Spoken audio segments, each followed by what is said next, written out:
గత 10 ఏళ్లలో కేసీఆర్ చేసిన అప్పు 3,50,000 కోట్ల మాత్రమే, 3,50,000 కోట్లు మాత్రమే అని చెప్పి పార్లమెంట్ చెప్పింది డైరెక్ట్గా. కానీ ఈ పచ్చ బ్రోకర్ పత్రికలలో ఏ ఒక్క బ్రోకర్ పేపర్ కూడా ఆ వార్త రాయలే, ఏ ఒక్క బ్రోకర్ ఛానల్ కూడా ఆ వార్త చూపెట్టలే. మరి ఎందుకు రాస్తలేరు, ఎందుకు చూపిస్తలేరు అనేది ఈ వీడియోలో వివరంగా మాట్లాడుకునే ప్రయత్నం చేద్దాం. వెల్కమ్ టు ఫిదా న్యూస్. లోతైన విశ్లేషణ చేసే ఏకైక ఛానల్ ఇదే. చూస్తున్న ప్రతి ఒక్కరూ సబ్స్క్రైబ్ చేసుకొని షేర్ చేయండి. మన రాష్ట్రంలో పచ్చ బ్రోకర్ మీడియా మొత్తం వాళ్ళదే ఆధిపత్యం. ఛానళ్ళు కావచ్చు, పత్రికలు కావచ్చు. తెలంగాణ అంటే కండ్లల్లో నిప్పులు పోసుకునే పత్రికలు అవి. ఇప్పటి నుంచి కాదు, అప్పటి నుంచే. తెలంగాణ రాష్ట్రం కోసం కేసీఆర్ ఏ రోజైతే పార్టీ పెట్టిండో ఆ రోజు నుంచే కేసీఆర్ని మానసికంగా, భౌతికంగా బాడీ షేమింగ్ చేసుకుంటా, వ్యక్తిగతంగా అడ్డగోలు ఆరోపణలు, పెద్ద పెద్ద హెడ్లైన్స్ పెట్టుకుంటూ రాసిన లుచ్చా పత్రికలు అవన్నీ అవట్లే ఉన్నాయి. ఇప్పటికి కూడా ఇంకా కేసీఆర్ మీద విషయం జిమ్ముతూనే ఉన్నాయి. ఇంకా తెలంగాణ రాష్ట్రం అంటే కండ్లల్లో నిప్పులు పోసుకుంటూనే ఉన్నాయి.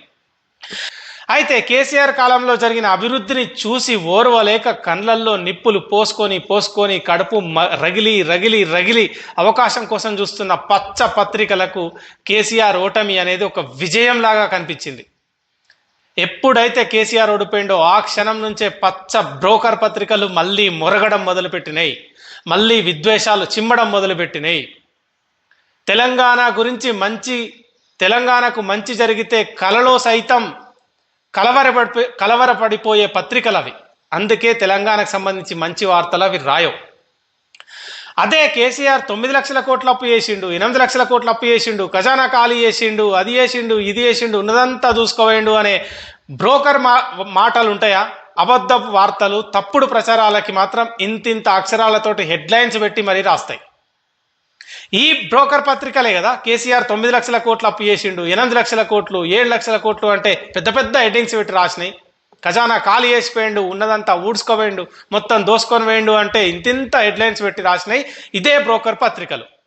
మరి పార్లమెంటే చెప్పింది స్వయంగా కేసీఆర్ చేసిన అప్పు 3,50,000 కోట్లే అని. ఈ వార్తని పార్లమెంటు చెప్పింది అంటే దానికి తిరుగులేదు, అది తిరుగులేని మాట. దానికి ఎలాంటి వంక పెట్టాల్సిన అవసరమే లేదు. పార్లమెంటు చెప్పింది. పార్లమెంటు చెప్పిన తర్వాత ఈ అప్పుల గురించి ఈ బ్రోకర్ పత్రికలలో ఏ ఒక్క పత్రికనన్నా రాసిందా? తెలంగాణ ప్రజలు ఆలోచన చేయాలి. ఒక్క బ్రోకర్ పత్రిక కూడా అది రాయలే. ఎందుకంటే అది నిజాలు అవి రాయాయి. తెలంగాణ గురించి కానీ కేసీఆర్ గురించి కానీ అబద్ధాలు, తప్పుడు ప్రచారాలు మాత్రమే ఈ బ్రోకర్ పత్రికలు రాస్తాయి తప్ప నిజాలు రాయవు. కేటీఆర్ ఫోన్ ట్యాపింగ్ చేసిండట అనే తప్పుడు వార్తల్ని పెద్ద పెద్ద హెడ్లైన్స్ పెట్టి పెద్ద పెద్ద న్యూస్ క్లిప్పింగ్స్ చేసి చెప్పే ఈ బ్రోకర్ ఛానళ్ళు హీరోయిన్ల ఫోన్లు ట్యాప్ జరగలేదు అని తెలంగాణ పోలీసులు కన్ఫర్మ్ చేసినాక ఏ ఒక్క బ్రోకర్ పత్రికన ఈ వార్త రాసిందా? ఫోన్ ట్యాపింగ్, హీరోయిన్ల ఫోన్లు ట్యాప్ అయినట్టు మా దగ్గర సమాచారం లేదు అని ఏ ఒక్క పత్రికనైనా రాసిందా?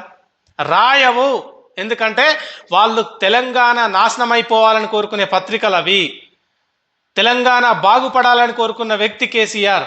తెలంగాణ నాశనం అయిపోవాలని కోరుకునే పత్రికలు ఆ పచ్చ పత్రికలు. అందుకే కేసీఆర్ మీద విద్వేషం చిమ్ముతాయి, కేటీఆర్ మీద విద్వేషం చిమ్ముతాయి తప్ప నిజాల్ని ఆ బ్రోకర్ పత్రికలు రాయవు, ఆ బ్రోకర్ ఛానళ్ళు చూపెట్టవు.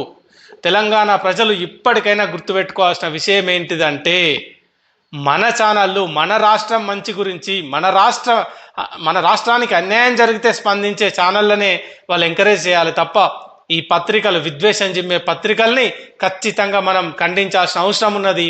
అవసరమైతే వాటిని బంద్ చేద్దాం, మనకు అవసరం లేదు. మన తల్లి గురించి తప్పుడు మాటలు రాసేటోడు, మన రాష్ట్ర ఉనికి గురించి తప్పుడు మాటలు మాట్లాడేటోడు, మన రాష్ట్రం గురించి తప్పుడు ప్రచారాలు చేసే లుచ్చగాళ్ళ పేపర్లు మనకెందుకు, ఆ ఛానళ్ళు మనకెందుకు, బంద్ చేసి పడేద్దాం. జై తెలంగాణ.